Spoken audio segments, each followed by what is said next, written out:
For an adorable little pink marshmallow, you'd be hard-pressed to find a character as powerful as Kirby, but even with his immense power, he's still got his work cut out for him with so many foes. But which of Kirby's enemies and frenemies require the stuff of legends to beat, and which just need a few hammer flips? Hi, I'm Keefy with 1UP Binge, and this is Kirby Villains Weak to Powerful. Now, Kirby is a series that often blurs the line of hero and villain, but we want to take into account all the big bads of the Kirby series, so even though King Dedede, Meta Knight, and even Magolor could be considered good guys by this point, we still wouldn't feel right leaving them out. As usual, we'll start with the weakest villains and work our way up to the most powerful. Starting things off, you'd better hide that strawberry shortcake, because here come the Squeaks to kick off our list. Now, we want to make one thing clear. While the titular Squeak Squad is at the bottom of our list, that doesn't mean they're weak by any means. This is a ranking by Kirby standards after all. The Squeak Squad consists of the super speedy Spinny, the rough and tough Storo, the mechanizing weaponizing Doc, and of course, leader Daroach. They're all fairly tough, able to use their strength and numbers to tussle with Kirby for treasure he finds on his adventure. Of course, Daroach is the big guns of the group, with the ability to teleport rapidly, toss countless bombs, and even a wand that shoots an ice laser. He's no small threat.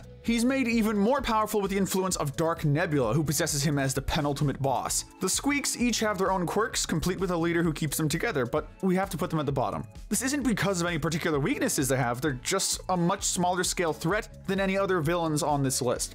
The Mage Sisters are next. This trio, Francisca, Flamberge, and Zan Partizan, are disciples of Star Allies' main villain, Highness. They respectively use ice, fire, and lightning attacks to great effect. They're strong enough on their own, putting up a good fight against Kirby and company, but with all three of them together, it's absolute chaos. The three Mage Sisters boss fight in Heroes in Another Dimension is arguably one of the absolute hardest bosses we've seen in a Kirby game. So why on earth are they near the bottom of our list if they're strong fighters on their own, and even stronger together? Well, here's the thing. Star Allies had a unique mechanic where certain enemies and bosses were affected by specific abilities and elements. With the sisters' elemental powers, you can probably see where this is going. Francisca is weak to fire, Flamberge is weak to ice and water, and Zan Partizan is weak to water. They put up a great fight for sure, but out of all the villains on this list, they have the closest thing to a blatant weakness that can pretty easily debilitate them. If you've played Star Allies, you know how much these element-based weaknesses absolutely trivialize their fights, so while they're not weak by any means, we still have to put them pretty darn low. We adore you, noble President Haltman. We just can't put you any higher. Perhaps a controversial choice to be solo on our list, Max Prophet Haltman is the head honcho of the Haltman Works company, obviously. He plans to mechanize the entirety of Planet Popstar, and with his robotic army, he gets pretty darn close. With a massive army of robots at his disposal, a powerful mech suit, and even the legendary machine Stardream, you'd think Haltman would belong much higher on our list, but there's one factor that makes him lose a lot of points: his lack of control. He's unable to control Stardream, being corrupted and turned into a puppet by simply holding the control helmet near himself, or maybe that corruption was because of Susie snatching it away so quickly and suddenly. Either way, it's proof that as many resources as Haltman has, he doesn't fully have control over them, being overthrown by his employee and even his computer. Also, while having resources is great, Haltman himself still isn't strong by any means, unlike Susie. He's been shown to be absolutely nothing without his mech suit. He's a powerful man, without a doubt, but Kirby's had bigger threats, even in the same game. Speaking of, the apple doesn't fall far from the tree, and so Susie Haltman blasts her way into our next spot. The daughter of President Haltman, Susie is the secondary antagonist of Kirby Planet Robobot. She's shown to be highly intelligent, with her resources and smarts being absolutely top-notch. She has a powerful mech suit ready at the literal push of a button, and is able to turn Meta Knight into a fighting machine to use against Kirby, even somehow giving him a robot scorpion tail, which we really don't want to think too hard about, honestly. With blasters, robots, and a little drone for escape and mobility, Susie is no slouch. She even managed to enact a plan to hijack Stardream from her boss. We place her right above the president primarily because we feel that both her ability to double-cross him, as well as her having further control over his resources with him being out of the picture, combine to give her the upper hand. Even so, like with President Haltman, most of Susie's power comes from weaponry, and while that doesn't make her weaker by any means, we feel that the upper hand has to be given to characters with more natural strength. Next, wait, who put Squidward on this list? Oh, my bad, it's just Highness. This mad cult leader checks off all the boxes for a penultimate Kirby boss. Corrupted by a dark force beyond his comprehension, the dark hearts he's using to summon Void Termina, check. Able to conjure up a variety of magical attacks like rapiers, pillars of fire, and ice storms, check. Absorbing the power of his servants to strengthen his own powers and using them as battering rams, check. Wait, that one's new. And really messed up, actually. We have to give Highness credit for his fighting prowess, as we see both in the main game and in Another Dimension. He puts up a solid fight and can even absorb the power of his own associates to get the upper hand on Kirby. Highness is no joke, despite only being at the end of our bottom 5, and despite the fact that seeing that face for the first time made me laugh out loud. Still, while he's certainly strong, there are many characters who outclass him. From one Switch game to another, we have Leon. As a leader of the Beast Pack, Leon Gar is unsurprisingly quite intimidating. He has the entire Beast Pack at his disposal, which, in terms of power, is basically the Squeak Squad on steroids. Leon himself is undoubtedly strong, but while being a giant buff lion is certainly intimidating by our standards,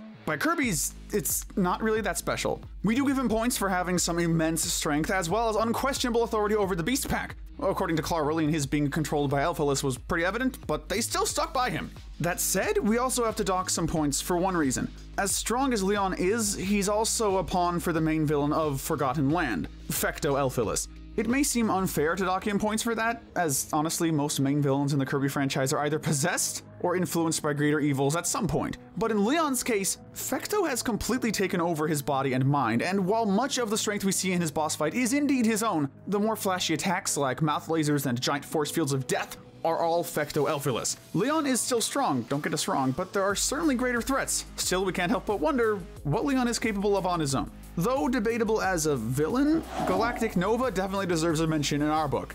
This gigantic machine floats in the void of space, granting wishes to adventurers brave and powerful enough to reach it. Nova itself doesn't really fight, though destroying it is part of the final boss, as Marx's wish led it to approaching Popstar with ill intent. But we can't possibly ignore its strength when it's a machine capable of granting any wish. We can assume that had Kirby not successfully destroyed its heart, it would have been able to destroy Popstar, not to mention its capability to summon Galacta Knight, the so-titled strongest warrior in the galaxy. Still, its power depends entirely on the person making a wish on it, so we can't possibly place Galactic Nova too high. Now, if it had free will, that would be a different story.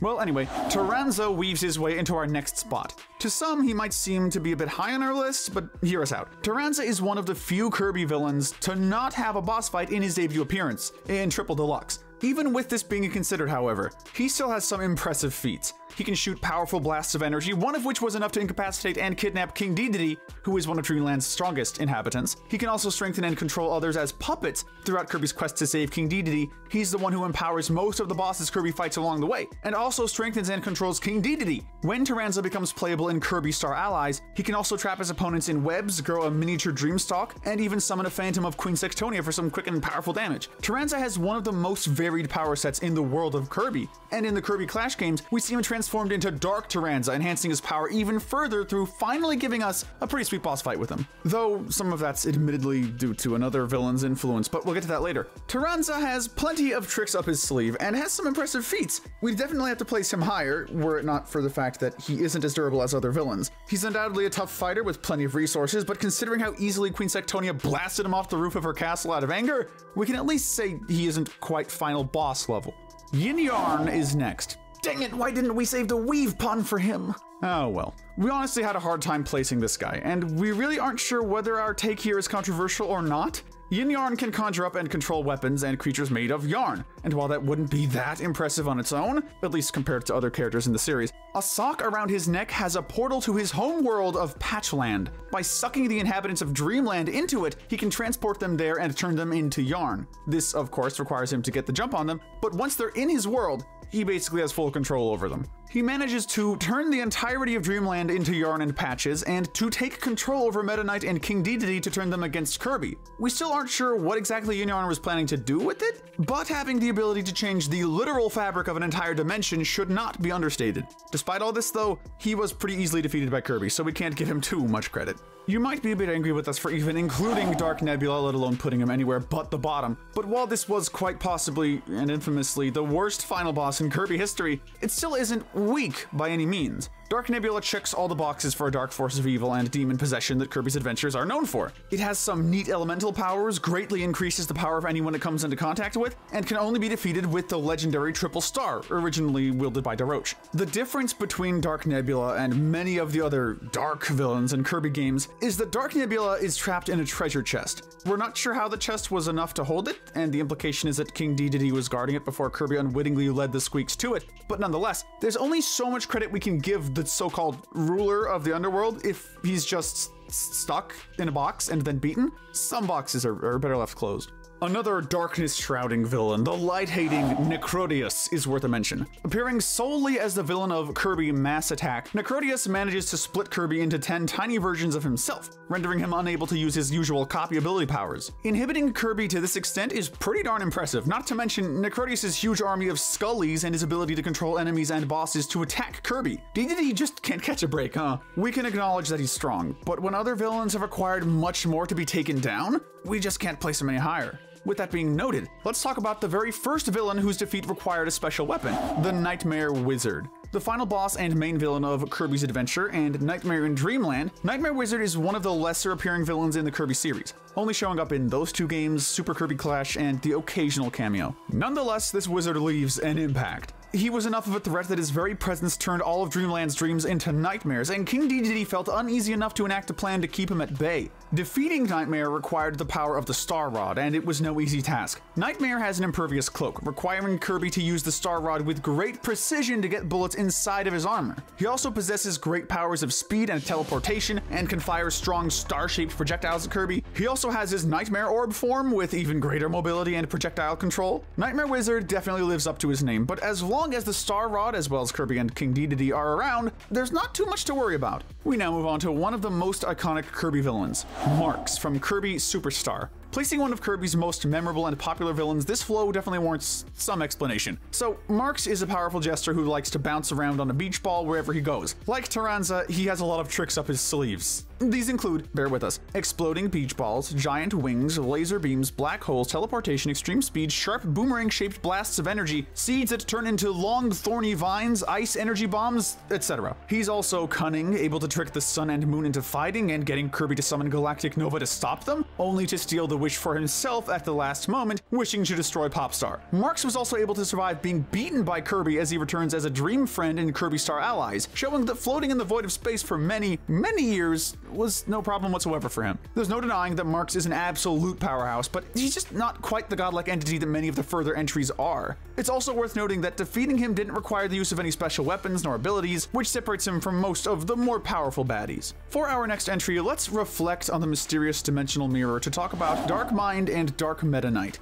Wanting to rule the mirror dimension, Dark Mind enlists Dark Meta Knight to help him cause chaos and destruction therein. Their ruthless evil is enough to not only take over the mirror world, but to seep out and threaten Dreamland as well. We see this in their capability to corrupt those who look into the mirror, specifically Queen Sectonia, who was given the mirror as a gift by a well-meaning Taranza, and then Taranza himself later on in Kirby Clash. Their influence is among the greatest of the Dark Matter-esque villains. We can also see in their boss fights, as well as Dark Meta Knight's moveset in Star Allies, they have a solid variety of powerful attacks and the ability to reflect those of others. Dark Meta Knight can clone himself, summon gigantic swords, and has all the fighting prowess of Meta Knight, with arguably even more tenacity, whereas Dark Mind has multiple phases, implying that he's extremely resilient. He's also strong enough to warrant the use of Meta Knight's legendary sword, Galaxia. They're intense threats in their own dimensions, and can cross into Kirby's at times too, but because they're confined to the dimensional mirror to an extent, we have to keep them lower than the next few candidates. And also, while Galaxia helps, it isn't actually needed to beat Dark Mind.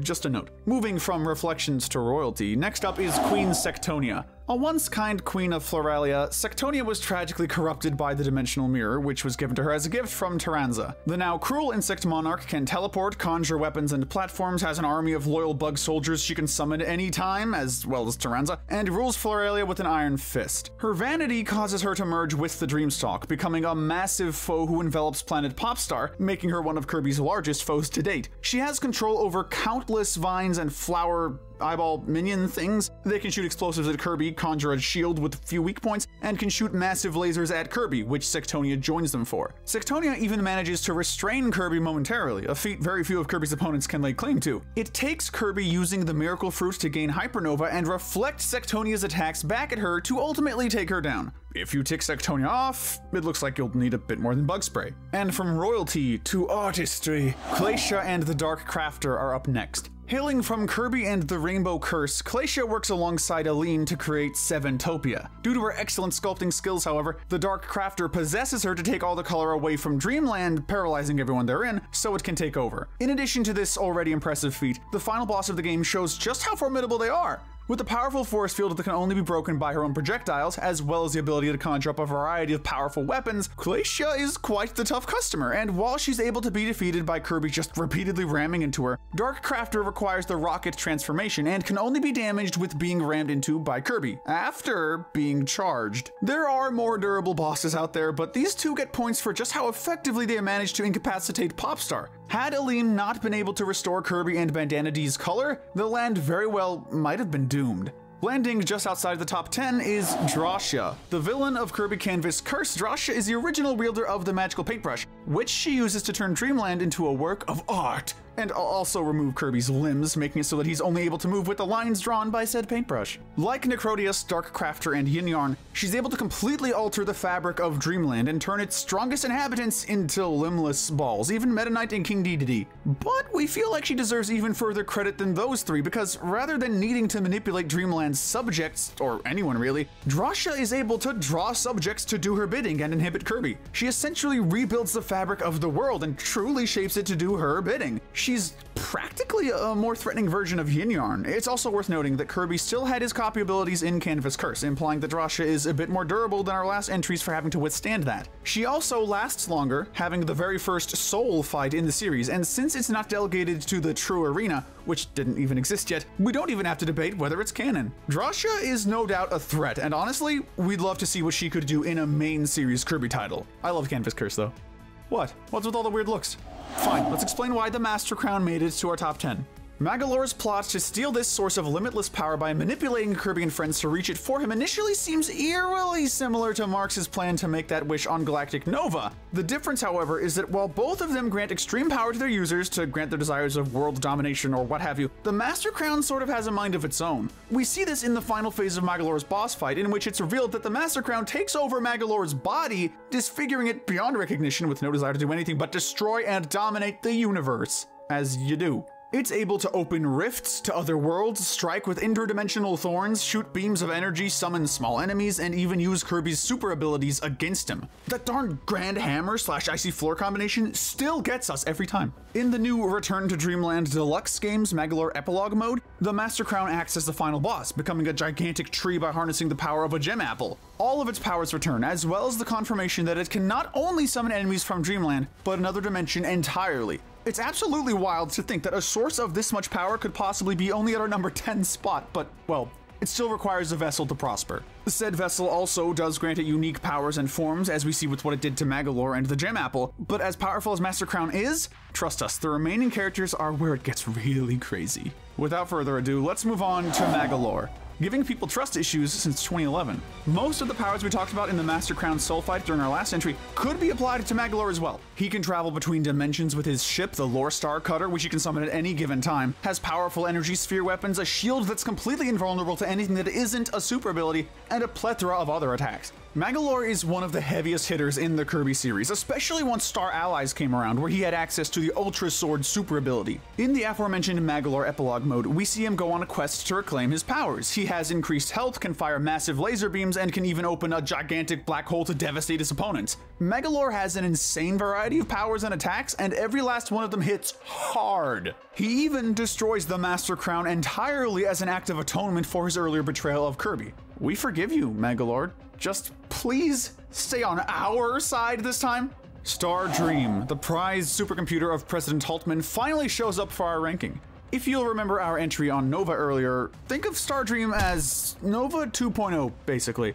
It also has the ability to grant any wish on top of having free will. It decides to delete Haltman's soul and destroy all organic life, requiring Kirby to use his Robobot armor to copy the battleship Halberd to defeat it. Star Dream can summon asteroids, gigantic shields with durable weak points, and even combines with Haltman's Access Arc to gain a great deal of defense against Kirby's attacks. When it reaches its final form, it summons different time measuring tools and utilizes them in innovative ways to attack Kirby. In the post-game modes, we find out even more of its capabilities. It's able to summon clones of powerful fighters like Dark Matter and Queen Sectonia, and is even able to summon the real Galacta Knight.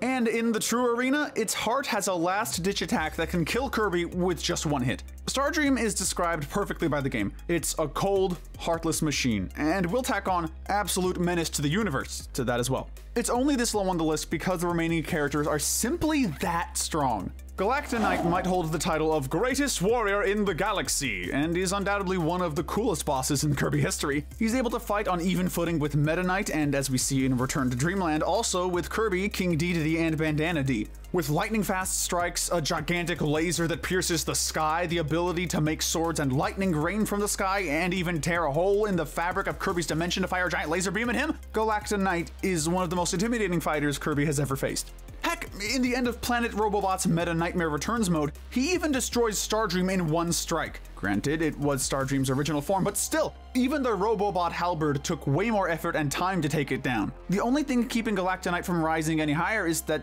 well, for one thing, we don't know much about him. He's one of the very few characters on this list who hasn't technically been confirmed as canon, and very little is known about him story-wise. As a result, we don't know many of his feats. All we know is that he's a powerful warrior, strong enough to be sealed away for eons out of fear. But for the greatest warrior in the galaxy, Galactonite sure does lose a lot. Kirby, Meta Knight, King Dedede, and even Bandana D take him down, though they do fight pretty darn evenly, which is impressive on its own. There's also that whole being dissolved by Morpho Knight thing, which, you know, let's save that for later. Get ready for perfection. Here comes Great King Dedede, just outside of our top 5. Of all the decisions to make on this list, perhaps the most difficult was which of Kirby's steadfast rivals is stronger, King Dedede or Meta Knight. These two have both been Kirby's most formidable rivals for decades, always able to fight with him on even footing. But while both of these frenemies are among the most powerful warriors in Dreamland, Dedede does fall short. Let's start with everything great about him. Okay, no, we'd be here all day. We'll just stick with him being Dreamland's most skillful hammer wielder, next to Kirby, with firepower that makes bosses absolutely shudder. He can also fly, inhale enemies with even stronger force than Kirby at times, slam to the ground with his intense girth. Heck, even tripping and falling is an absolutely devastating attack from this king. Fun fact, that's actually the strongest dash attack in Smash Ultimate. But back on topic, Dedede is crazy strong. He's also inventive and resourceful. Some of his resources include the Jet Hammer, which he used as a weapon to rival Kirby's godlike strength, the Kirby cloning machine he invented in Battle Royale just for the fun of it, an entire army of Waddle Dees, Waddle Doos, Waddle Dums. Wait, the last one's not right. Just a lot of tough little guys. There's also the aforementioned guarding of Dark Nebula in his castle, the strength and connections to seal Nightmare into the Star Rod and break it so that he would stay sealed in the Fountain of Dreams, saving Kirby from Sectonia's clutches in Triple Deluxe, fighting off the entire Beast Pack army in Forgotten Land. We could be here all day, really. King Dedede is also prone to getting possessed by dark matter types a lot, and while we could count this against him, it actually often enhances his strength. Under Tyranza's control, for instance, he's able to use a battle axe multiple times the size of his Jet Hammer. That said, he is frequently knocked out by Kirby, and as we saw in Triple Deluxe, his proneness to being victimized by greater villains can totally incapacitate him at times, Tyranza being the most notable example. As such, as much as we'd love to put the Great King higher, we've got to keep him here. So naturally, kicking off our top 5 is Kirby's other, more stalwart rival, Meta Knight. It could be said that King Dedede and Meta Knight are pretty equal in power for the most part. Heck, in Kirby Fighters 2, they even team up to fight Kirby. While King Dedede is arguably physically stronger than Meta Knight, the masked swordsman is certainly much faster than his big buddy. Like King Dedede, he has access to an army, and unlike King Dedede, he has a giant battleship on top of that. He's able to rival Kirby consistently, and remember how we said earlier that King Dedede was often knocked out by Kirby? Well, there's a reason we said that. Meta Knight is very seldom knocked out by Kirby, even when possessed. Once his mask is broken, he flies off, showing that while the two are about equal in strength, Meta Knight has the upper hand in resilience. As of Forgotten Land, he resisted the mind control of Fecto Elphilus by sheer willpower, and in Epic Yarn, he nearly did the same against Yin Yarn. As admittedly biased as I am to King Dedede, that mental fortitude makes it clear that Meta Knight has the upper hand here,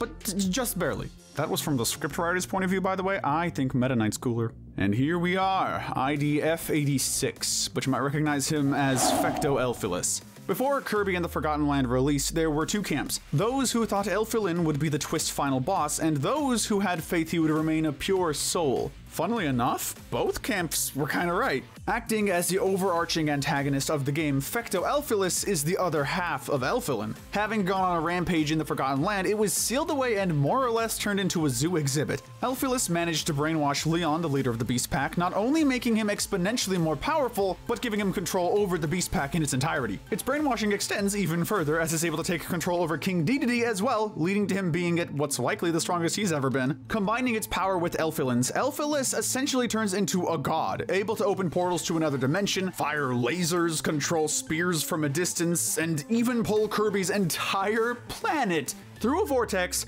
to try and make it collide with the Forgotten Land, destroying both of them. Elphilis would have succeeded too had it not been for Kirby's clutch transformation of Big Rig Mouth. Elphilis would be even higher on our list. He'd even make us debate our top pick, honestly, but we have to bear in mind that he's an imperfect version of himself. And like a certain great warrior from elsewhere in the galaxy, Elphilis fell victim to... Wait, is that a butterfly? No, wait, that's Morpho Knight. Yep, he's taken home the Bronze Medal of Power. Morpho Knight is one of the newest recurring Kirby villains, debuting in Star Allies as the post-game final boss. In that game, he's infamously one of the easiest final bosses in the series, which is surprising given just how incredibly powerful he is. His usual form is that of a little orange butterfly that's always flying around Kirby at the beginning of his games. By simply landing on Galactonite, he literally disintegrates him. Marx and Megalore have nothing on this betrayal. In Forgotten Land, he does the exact same thing to Sol Forgo, two of the most powerful intergalactic threats in the whole series, rendered completely moot by a literal butterfly, and that's not even when he's fighting.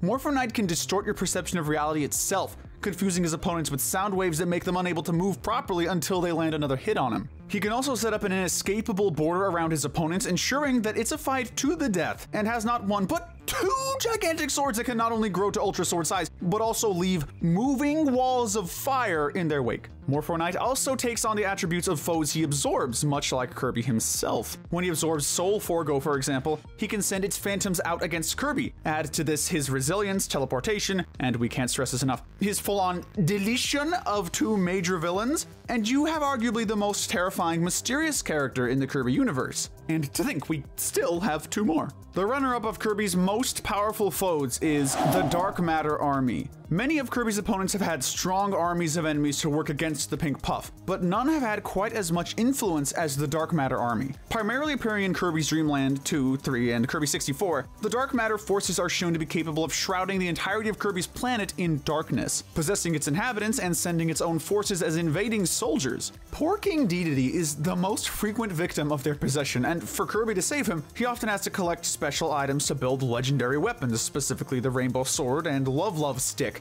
In Kirby 64, Kirby just has to beat the Great King, but maybe Dark Matter slacked off on its Dedede possessing skills for a minute, because in this game, it not only invaded Popstar, but several other planets as well. Kirby has to team up with Ribbon of Ripplestar to collect the Crystal Shards and defeat the forces of Dark Matter. With its incredible influence covered, let's look at its fighting prowess. There's the Dark Matter Knight, which is a skilled swordsman with a variety of special attacks, and its true form, which can hardly even be touched without reflecting attacks, even with the Rainbow Sword. And then there's Zero and Zero 2. You might remember them as the classic Kirby fare, you know, the giant bleeding eyeballs. While both have their precise weak points, their terrifying blood attacks do a great deal of damage to Kirby, and even approaching them requires special weapons. While Kirby's had harder individual fights than, say, Zero 2, the forces of Dark Matter as a whole offer perhaps the greatest threat to Kirby's world, and that would make them, under normal circumstances, an easy choice for our Gold Medal of Power. But what if we told you that as strong as the Dark Matter Army is, it has a boss? As difficult as the rest of this list was to put in order, Void Termina actually made our top pick pretty dang easy.